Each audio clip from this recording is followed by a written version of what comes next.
All right. Welcome, everybody, to the Programmatic Digest podcast. This is a live podcast experience with the Women in Programmatic Network.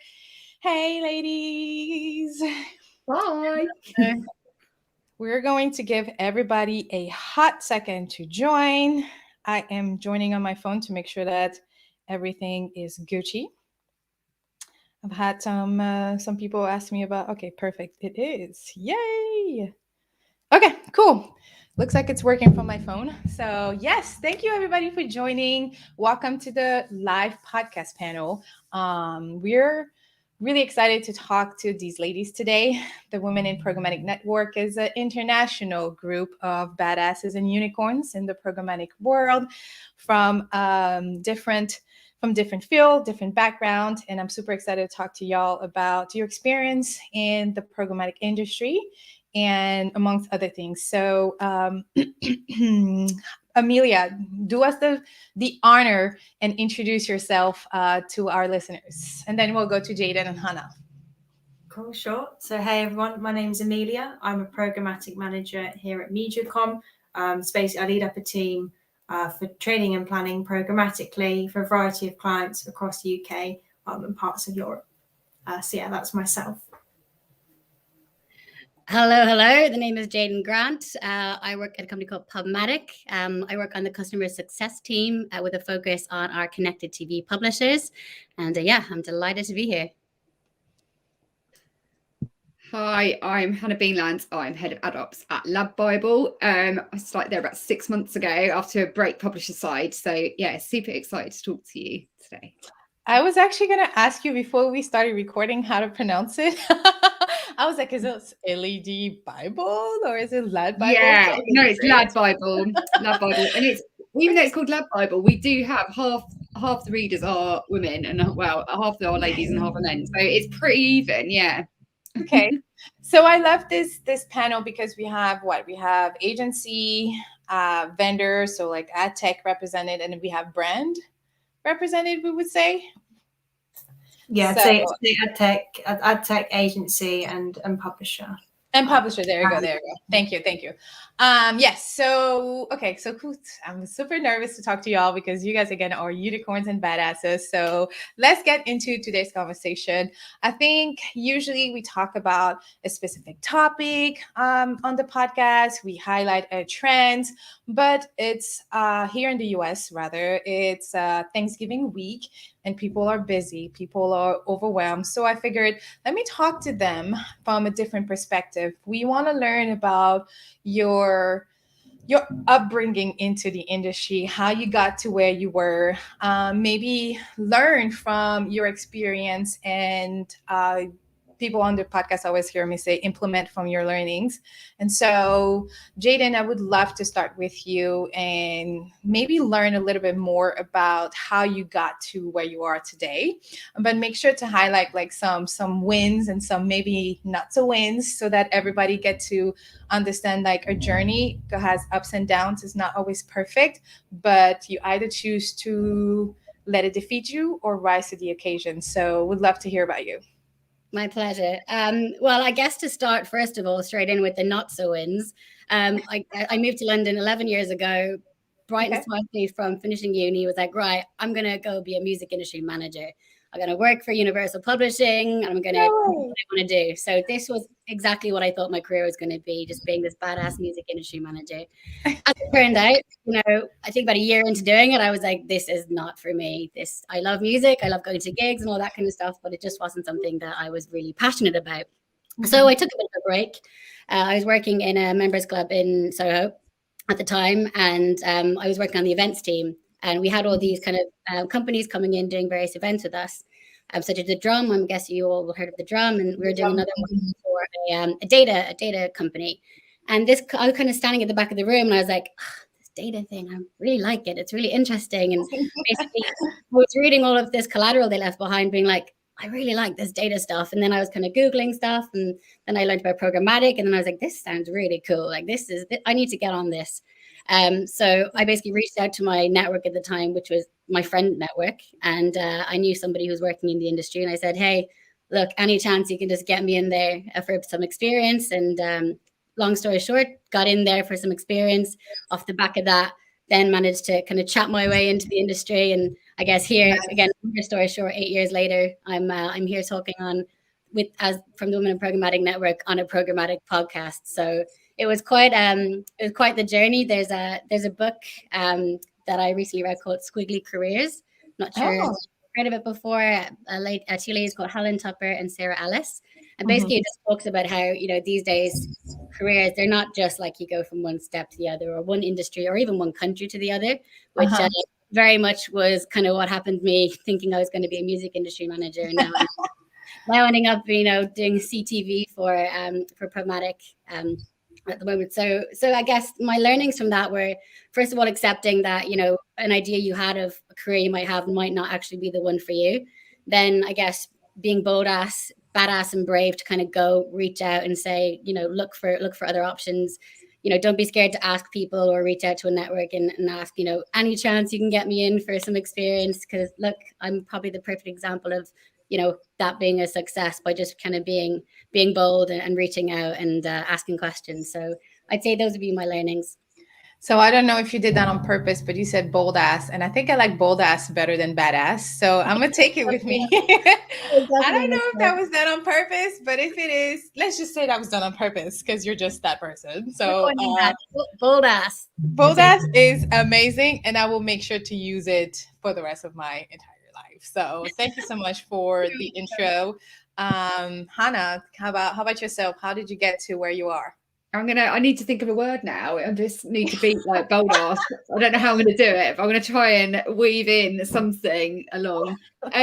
So yeah, I think similar to Jade, I came to London thinking the streets were paved with gold, and I was going to be this like major creative that was going to take the world by storm, and then quickly realised that I didn't have any money, and so I needed to do something. I worked in Soho for a little bit. I worked for some financial newspapers in the city, which definitely toughed me up. I did some media sales, which was pretty hard going. Sold bank accounts to people, paid off people's parking tickets. I think I had nearly every job, and then started working for Promocation, where I think finally kind of found my feet and realised that advertising could be done in lots of different ways. It didn't just have to be the creative. There was lots of different arms and legs to it. So started working with the sales team and was there for quite a long time. It was a really great team to work in, and I think as other people kind of left the team and new people started, it was just brilliant. I mean, we loved it, and we were bottom of Soho. We were going out quite a lot, and it was a really fun time, definitely.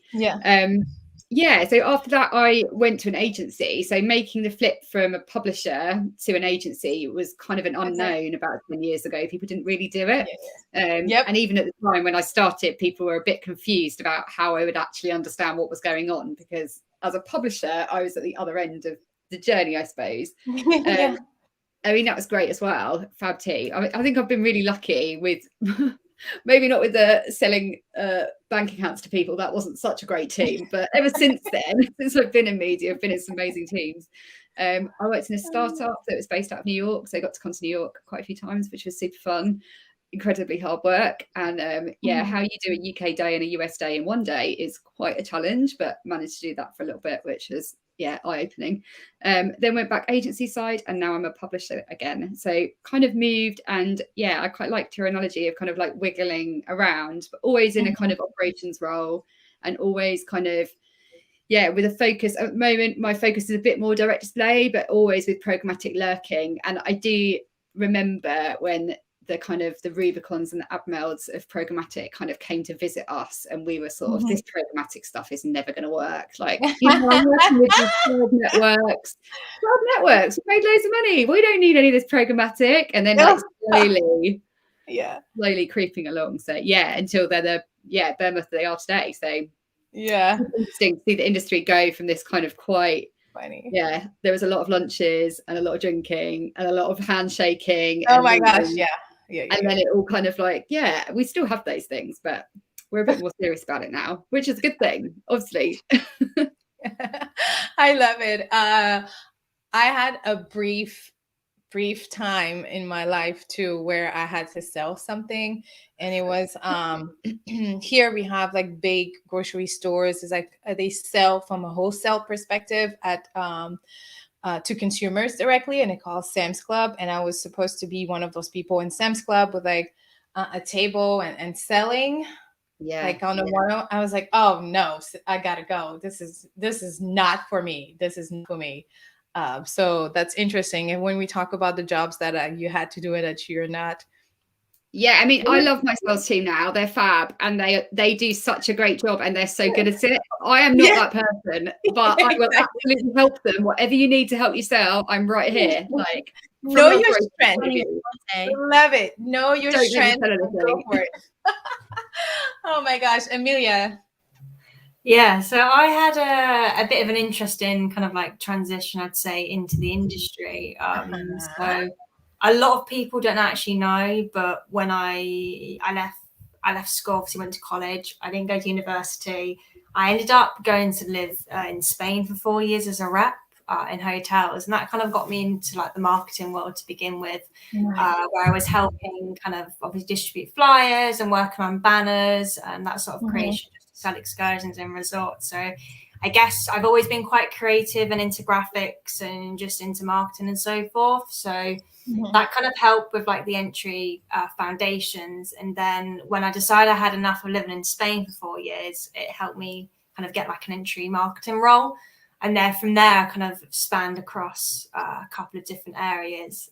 Then more recently, focusing on the programmatic world. But I remember when I went from a brand to an agency, and then when I left an agency just to go into a more specific role that was meant to be across programmatic and social, they asked me if I ever heard of the programmatic industry, and was like, oh no, but I did Google it, and I think it's about this. I remember saying, as long as you're willing to learn, that's fine. You can join us. So actually, when I actually started the role, it was meant to be split across programmatic and social. It ended up after like my third day, I would just be on programmatic. For me, I just was able to pick up things really quickly from it, from not having much kind of like prior background. So yeah, I understood like around the ways of working in the DSPs and what's an SSP, and even down to things like building audiences out in Adobe, optimizations, working with partners. And I kind of felt like more recently, the last few years, like the penny has dropped with me in terms of, yes, I see myself working within the programmatic industry for many, many years. Like I feel like sometimes this is me. I found my niche. I found what I like. And yeah, I feel like that box is ticked. So I'd be quite content with staying within the industry. So yeah, I've had different roles. Programmatic, I've been in-house, and now more recently, obviously, met an agency. So yeah, it's definitely like an exciting time, an exciting space, and yeah, I feel like there's like lots of potential in terms of the industry, and you can kind of do a bit of everything or specialize in a certain area. There's not like, one role for everyone. So yeah, definitely there's a lot of variety as well, which is great. I really love that. I was one of so my experience was 100% on the agency side and the buy side. So I was one of the first trader that agency at that time hired. So I didn't have no background, no nothing. I was a marketing analyst for newspaper segment at that time. And they contacted me and I was like, yeah, sure, cool, I'll try. But I went to college for marketing, and then I was like, oh, the social media stuff is cool. And an intern, I had couple jobs in it, and I was like, that's not for me. I just can't do it. It was organic social, so I didn't love it. And I came across programmatic, and I was like, wow. Yeah, this is it, really, isn't it? Yeah, it's like, this is it. Finding, like, you're like, that was like me. Like when I have programmatic and I looked up, even just like seeing how it was drawn out with how it works with the SSPs and the DSPs, I was like, yeah, my mind, and my mind still is blown on a daily basis by right. new stuff. But yeah, it's like that kind of thing, like finding your, what gets you excited. And clearly for us guys, it's programmatic in some shape or form. I think like right at the beginning, I think you just said, Helene, like the thing was you were the only person at that business that understood how it worked, and like having ultimate power obviously is a great thing, but then also not so great if you want to go on holiday or you want to try and explain to somebody what you do. That's what I had a challenge with right at the beginning when programmatic came along, is trying to make other people, and still now actually, still I get asked by clients, and I'm sure everyone does, that Like, Yeah. what is it? Like, how does it work? And you sort of have to kind of tear it down, don't you, to that base, like as far down as you can. But even now, like trying to explain how CTV, connected TV and programmatic works. I mean, it's a whole new world, literally, but it keeps things exciting. I think it's also a misunderstanding. This just because it's programmatic, it means it's one thing. Programmatic is almost everything. It's almost like it's part of the. Oh, I heard this quote from when I went to the Programmatic IO conference, an ad exchanger conference a couple months ago, and the speaker, Rachel Mervis from, oh Lord, I'm not going to remember, but Rachel Mervis said she was networking. She was talking to somebody in the crowd, and somebody said, well, marketing is a skyscraper and programmatic is circuitry. And I thought, wow, that makes so much sense. And it goes back to what you're saying, like how programmatic is just the tool and the vessel that allows a lot more things to happen from a more marketing objectives. Like we think programmatic is just it, but like it's still part of marketing as a whole. It's just a channel of it all. So talking about networking, talking about attending industry network, being part of a membership group such as like the Women in Programmatic Networking, can you share the benefit one of networking from a programmatic perspective, like from your position today, and also like if you had to give a somebody an advice about like, oh, even if you're entry level or like you said, you're working in a different industry and you're like, oh, this programmatic stuff is kind of cool. Like, how do I get close to this or get familiar with it? Like, what are some advice? So, Hannah, do you want to start? Yeah, of course. So in terms of the benefit of networking, I think, as I just said, it's really difficult sometimes when you are the only person in that business that understands how it works. And definitely I've struggled with that in some of the places I've been. It doesn't matter how lovely the people around you are, if you can't kind of, and you go back to your housemates or your boyfriend or whatever at night and you're like, oh my God, like GAN wouldn't load, like blah, blah, blah, MPUs. And they're like, what are you talking about? Please stop talking. So there's no amount of Reddit that you can read that's going to be like, is a substitute for actually speaking to real people. And I do think that definitely the Women in Programmatic Network is so supportive of being able to speak to other people that are like you and have the same job title, maybe, a very similar role. And also by connecting, you do sort of get a different point of view, don't you? But it's from the same, it's coming from the same place, but it's looking at it from a completely different point of view. So yeah, it's really good. And also, I suppose, the varied people that are there. So as I say, the three of us on the call are from totally different bits of the industry and we're all on the same calls and listening to the same stuff. So yeah, it's really good. What was the other question you had? You had any advice? If you're an entry-level person and you want to either get familiar, get into the programmatic industry, don't know where to start, or you're already working but don't know how to get involved in networking. So in terms of advice, there's a ton of podcasts that you can listen to. There's loads of stuff online now that there wasn't before. There's loads of training you can do. I know that I'm not sure with the Trade Desk one. I'm not sure whether you have to be registered to be able to do that. But I think the Google one you can do online. Yeah, you don't have to be registered. And if you're in a business already, you can ask them to be, they'll have connections where you can start to do like just the online training. There's tons of stuff you can read, but there's loads of, because we've been in COVID and been in lockdown, there's been loads of events that have been online and recorded. So before there wasn't a big resource of that, but there is now. So I would say, have a look, and then also just talk to people. Really, yeah. I love that, and actually, it's a good segue to you, Amelia, because the Women in Programmatic Network. What can you tell us about the network? Tell us everything we need to know. I think when we talk about networking, when we talk about building that internal network outside of your job, outside your job contacts, I think joining a group like the Women in Programmatic Network is very, very important and is part of your growth. So tell us a little bit more about the Women in Programmatic. How can people join, maybe if interested, or, the magic that happens? Yeah, sure. Yeah. So the Women in Programmatic was set up a while ago now, I believe. Y'all had 1,000, right? 1,000 members. Yay. 1,000 followers on LinkedIn now. But yeah, I believe start of January, it was set up by a couple of people kind of in the industry, just to mainly just create like awareness of women in the programmatic industry, meet together, come together, talk about the industry as well, and help it grow, because ultimately it needs everyone to be there for it to grow. In terms of like what kind of happens, obviously we're still relatively new, so there's a variety of different things that have been happening. The key one being there's monthly meetups that last for an hour.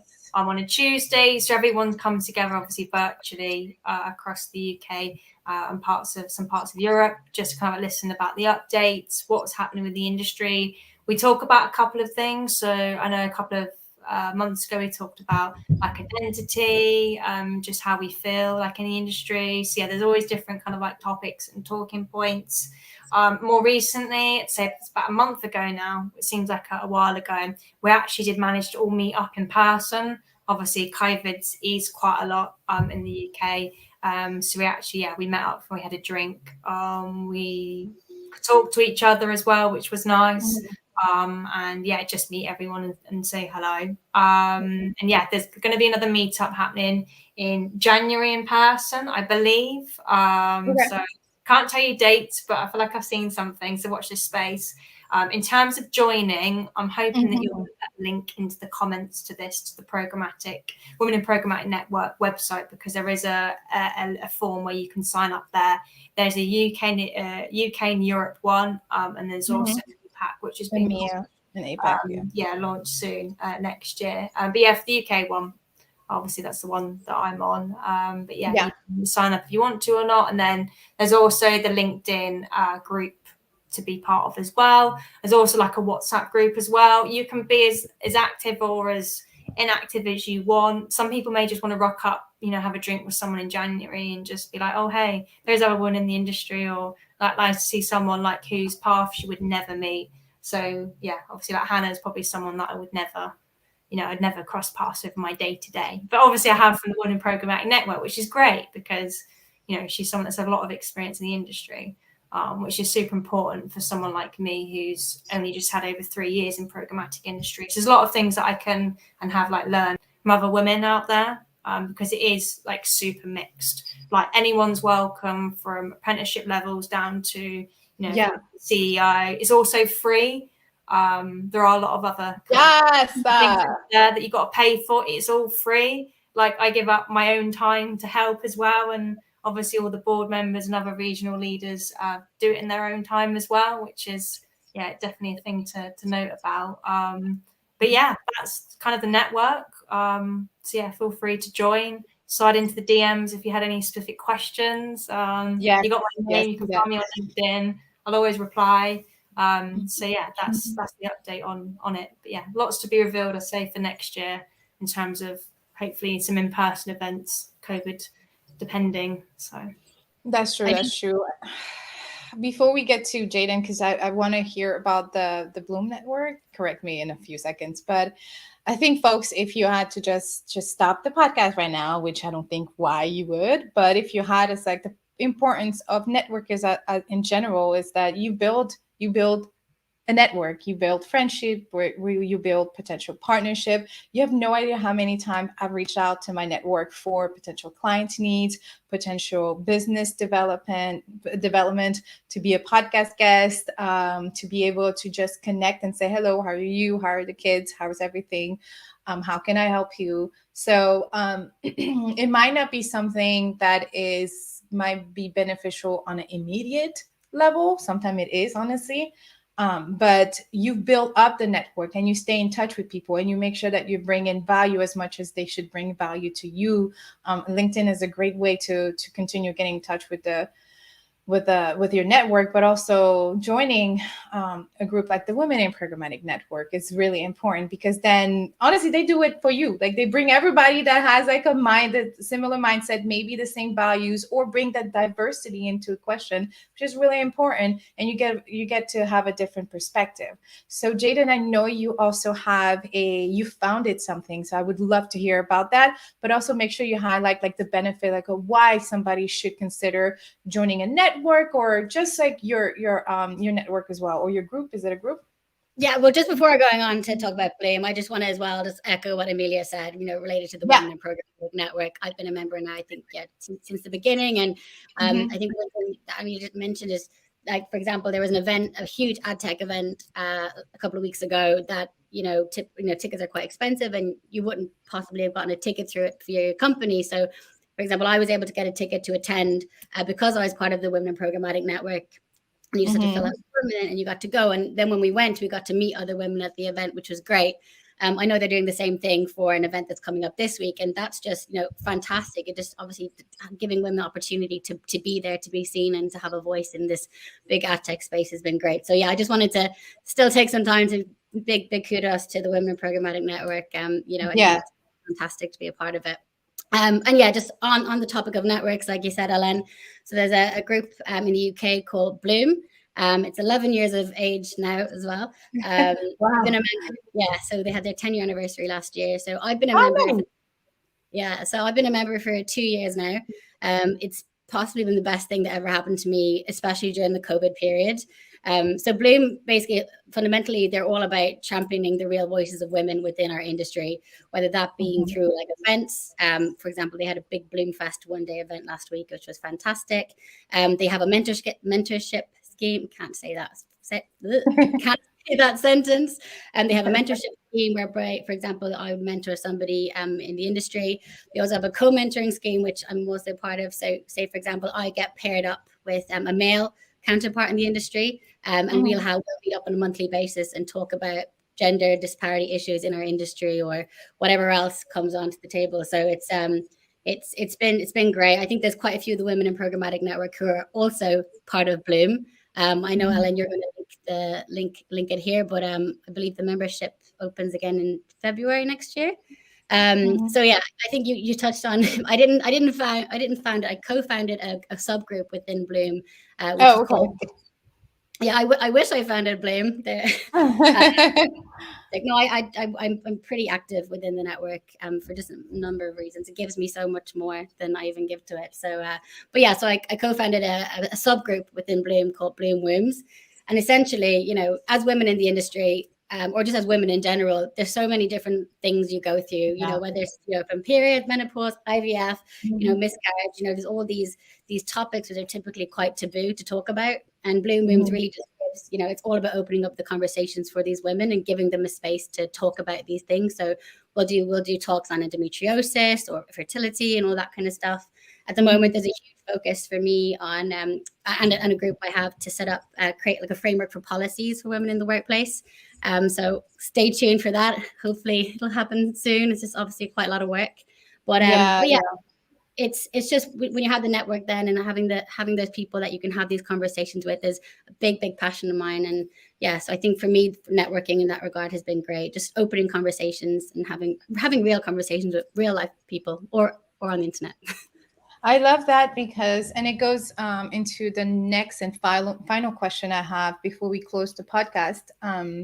But you talked about how networking is not only on a professional background, it could be on a personal. Like you can find your next best friend. Like I have a friend of mine that was there on a personal level, even though she was an old coworker, and now she, when I went through, invited to my wedding, she came to my baby shower, she founded her own, I'm going to call it media agency. And now she's here supporting me with my consulting agency as well that I founded. So you can go beyond, especially as women,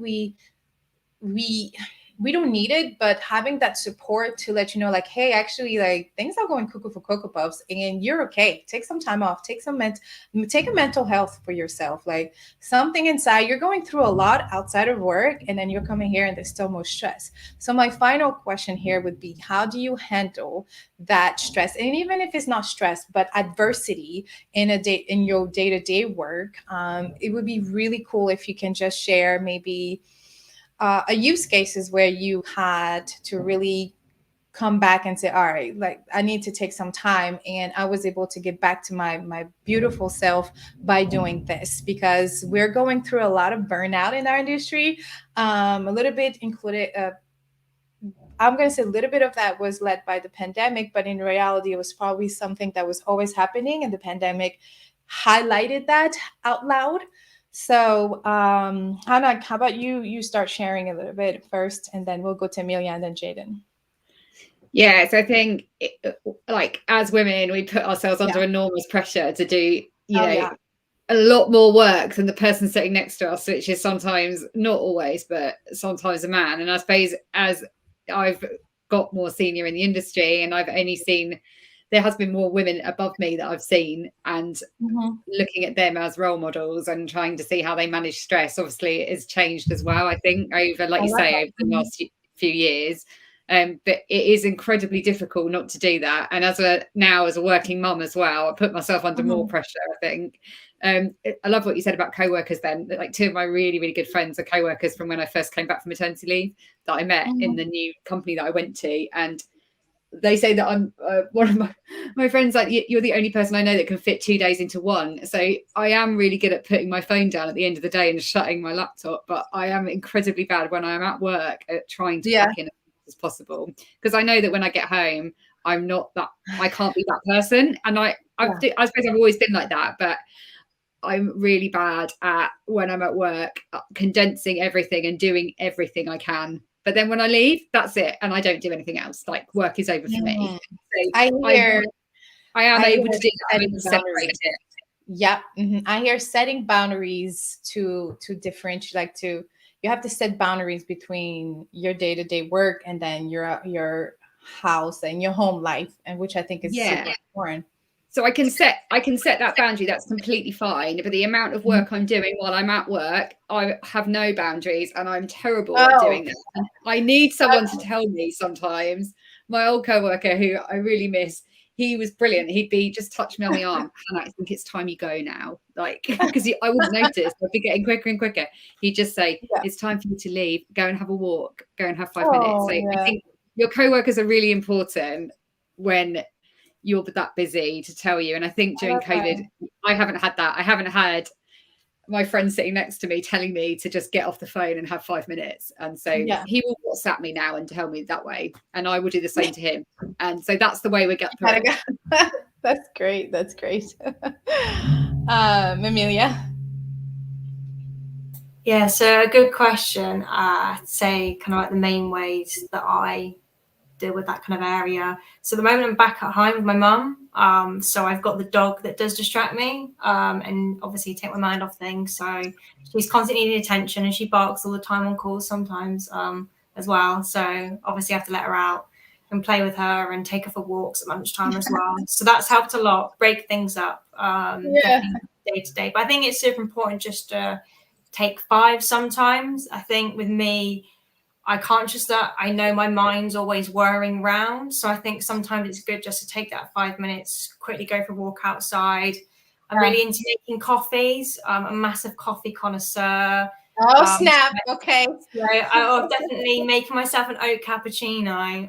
Okay. Take my mind off like anything. Love it. Love it. I'm a massive advocate of being active and like mental health. Obviously, I run, I gym, I play a lot of football as well. So for me, when I'm playing football, is when like my mind just switches off. I don't think about programmatic or work. I'm solely thinking about football.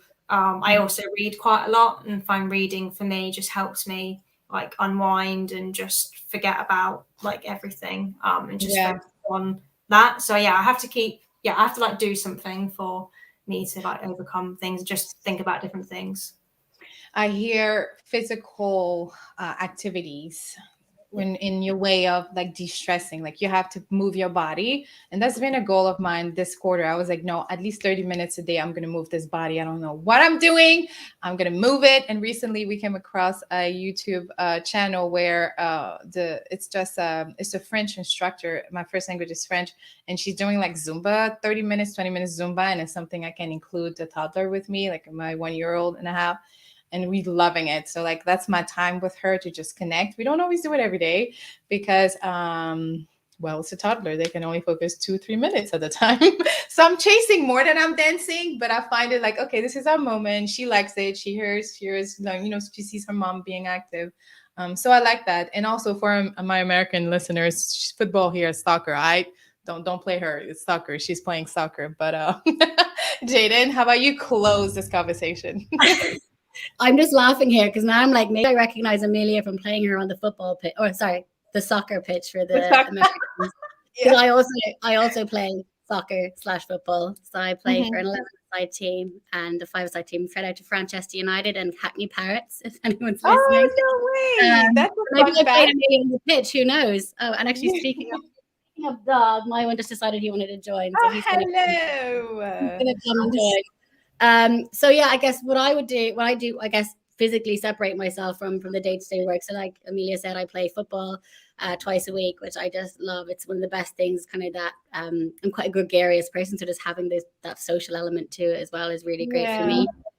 Also, I've recently taken up skateboarding again, so I've kind of found my skateboarding networking community in East London, which I'm doing that too. So I guess it's finding networks kind of outside of your kind of work network too is another kind of a good way to operate. But again, depends on what kind of person you are. Like I said, I'm quite gregarious, so I like to be social a lot. So yeah, and then also Rouge keeps me de-stressed a lot. Oh my gosh, I love this. So 3 highlights from this conversation. Find yourself a mentor, a good friend to keep it real with you, okay? Letting you know when you need to stop, when you need to go, when you need to come back, reel you in. I particularly want to highlight what you said, Hannah, about being able to find somebody that you have respect, that has maybe made it in the industry, and learning what they do and learning their successes and failure and learning from it. And then Amelia, and I think Amelia and Jaden, you both highlighted one of the maybe just as important points in terms of like including physical activities into your day-to-day. And yes, sometimes we're in front of the computer for like 8 hours straight without getting up. That's not healthy, y'all. You need to get up, do your thing. But like incorporating moving your body. And as soon as I went from, because I love to work out as well, but at some point I would stress about it, especially postpartum. So now I rephrase it like I just need to move my body, and like I've been super consistent, and I've been having a lot of fun, and of course seeing some mental and physical benefit to it. So I would encourage you to find yourself some people that you can relate to, some people that are going to keep it real, move your body, and once in a while step away, water your plants, make a cappuccino, hug your pets, hug the other people, your other coworkers that actually don't work at all. Like one of them is the pet, like I have a dog, and the baby. They're the most expensive co-workers, but they do no work except making us happy. I guess that's to say. So, okay, so we're going to close the podcast. I like to ask one quick personal question. So tell me one fun fact, and then we'll close the whole pod. So Amelia, what's a fun fact aside from being like a coffee connoisseur and then a soccer player, which could have been fun facts, something else? Oh, fun fact. One little thing. No, you've got me on the spot. I wasn't expecting that. I'm just trying to think about what people might have who know about me, listen to this, and might not know about me. Okay, fun fact. I actually own a really large trainer collection. Last time I actually counted was well over like 35 pairs of trainers. That doesn't include shoes either. This is just like trainers, either fashion or running trainers. So yeah, I've got a massive. Oh, okay. So you have a larger closet than most. Yeah, people. yeah, the large trainer collection. That's funny. Jaden. I would say my fun fact, apart from what I already said, I was going to say that I'm Irish, but that's pretty obvious, I think. I would say that if I wasn't working in programmatic right now, I would probably end up being a perfumer. I have this really sometimes creepy ability to tell what perfume people are wearing, and I can even go down to if you're wearing 2 different mixes, I can say it, or I can also, if I go to a perfume shop, I can tell all the top and base notes. So yeah, that's probably a fun fact. I know a lot about perfume. Oh my God, you should still do it. You should still work in programmatic and find some time to do that. There you go. You should do it, Hannah. I'm going to do it. Yeah, that's really good. I mean, I can tell the difference between different gins, but I don't think that's a fun fact. I don't know. I didn't say anything about movement, and you all have said about amazing movements that you've been doing. So I ran a half marathon about 4 years ago, and I've been sort of in the back of my head thinking about maybe doing it again. After when I did it, I swore I would never do it, and it's been really difficult for me to start running again since then. But yeah, that was a massive achievement, and yeah, I didn't tell anyone because I was a bit scared, but yeah, I managed to do it. So fun fact. Oh, wow. That's super cool, ladies. That is super cool. Thank you so much for dropping by today. This has been a blessing. This has been a long time coming, but this is not the last time we'll see the Women in Programmatic Network come and bless us with their bold asses experience and journey.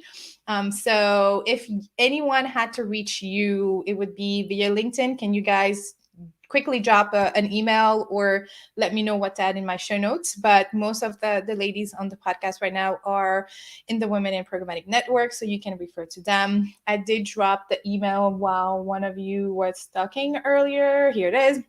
So make sure you go over there. And this is not only from the UK, and European, like they're growing their American footprint. So for American people, feel free to reach out to them as well. So thank you again for joining, and everyone have a wonderful day. Thank you. And happy Thanksgiving for me today. Oh yeah. Thank you so much. Bye.